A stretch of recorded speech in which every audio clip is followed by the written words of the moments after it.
In the era of the Great Depression, an unexpected hero emerged.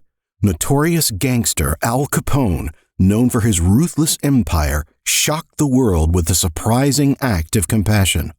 Join us as we uncover the story of Capone's unexpected benevolence, proving that even in the harshest times, heroes can arise from the unlikeliest of places.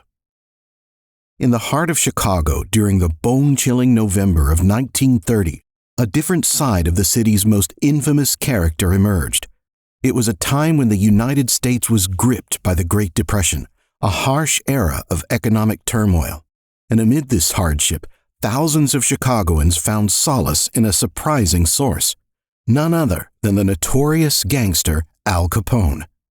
In those bleak days, the biting wind and plummeting temperatures mirrored the economic despair that had gripped the nation.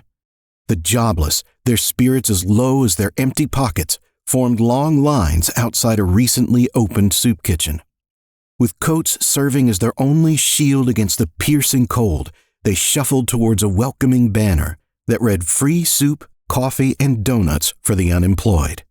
This beacon of hope was unlike any other, as it was sponsored by public enemy number one himself, Al Capone.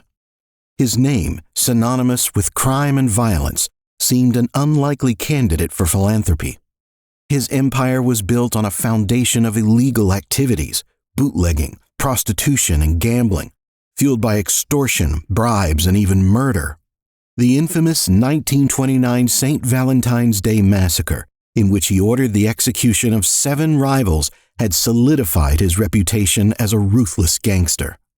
However, as the Great Depression cast its shadow over Chicago, many citizens had more immediate concerns than organized crime. The stock market crash of 1929 had ushered in an era of unprecedented financial hardship, with long lines forming outside banks as investors clamored to withdraw their savings, and the jobless waited anxiously for a chance at a free meal.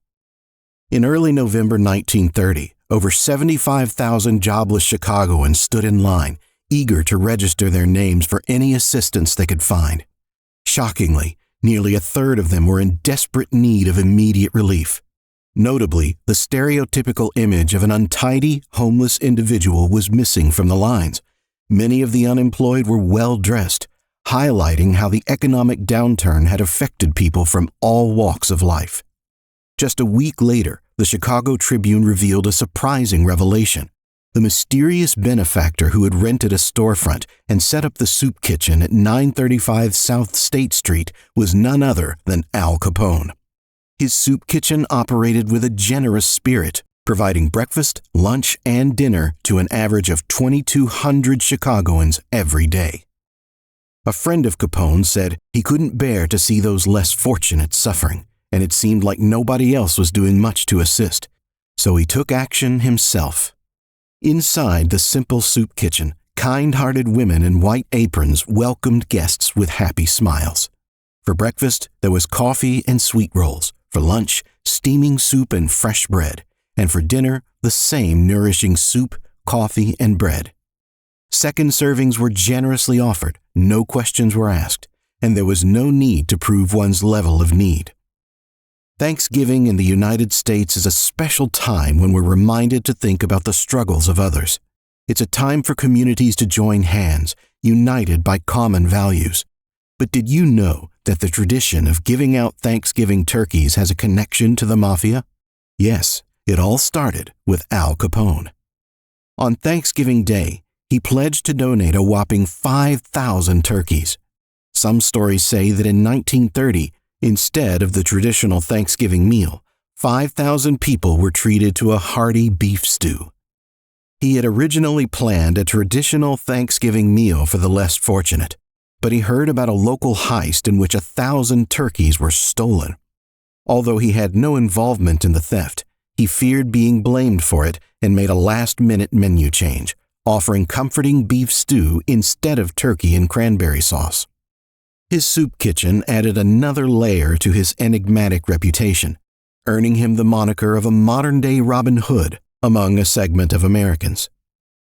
For those who saw him as a hero of the common man, The newspaper reports of his handouts to widows and orphans were a testament to his unexpected benevolence. Capone had stepped in where the local government had failed, providing beer and alcohol during the dark days of Prohibition, and nourishing those in need during the Great Depression.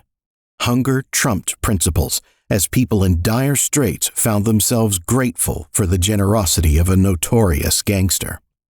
As the Bismarck Tribune aptly noted, a hungry man is just as glad to get soup and coffee from him as from anyone else. One writer, Mary Borden, eloquently described Capone as an ambidextrous giant who kills with one hand and feeds with the other. The irony wasn't lost on her that the line of jobless individuals waiting for assistance from Chicago's most wanted man often extended past the door of the city's police headquarters, a chilling reminder of the violent crimes carried out at his behest. Each day, his soup kitchen served an astonishing amount of food, including 350 loaves of bread, 100 dozen rolls, 50 pounds of sugar, and 30 pounds of coffee, all for $300. For Capone, a man who reaped vast profits from his illegal enterprises, this expense was a mere drop in the bucket. In court, during the same time the soup kitchen made headlines, Fred Rise testified that the profits from his most lucrative gambling houses amounted to a staggering $25,000 per month. Interestingly, it remains uncertain whether he funded the soup kitchen. Instead, it is believed that he used his criminal instincts to gather donations. Extortion and bribery were his tools of choice to amass goods from businesses, which he then channeled into his charitable endeavor. During the 1932 trial of Capone's associate, Daniel Saratella, it came to light that ducks donated by a chain store from Saratella's Holiday Drive were redirected to Capone's soup kitchen. Although Capone himself was never spotted in the soup kitchen, the press enthusiastically covered the heartwarming story. However, not everyone in the media approved of the adulation heaped upon its operator. Some, like the Daily Independent of Murfreesboro, Illinois, expressed their disapproval, dubbing the soup kitchen the face of gangland. They raised concerns about the possibility of Capone running for mayor of Chicago, fearing he might garner a significant number of votes, especially after more stunts like his soup kitchens. It was a chilling reminder of how the line between criminal and hero could blur during desperate times. Despite the fleeting moments of goodwill generated by the soup kitchen, Capone's destiny lay not in politics, but in prison. No amount of positive publicity could shield him from the judgment of a jury that found him guilty of income tax evasion in November 1931. His legacy would forever be intertwined with both notoriety and unexpected kindness. Do you think Al Capone's soup kitchen was a genuine attempt to help the needy, or was it a clever move to improve his image? Let us know what you think in the comments below.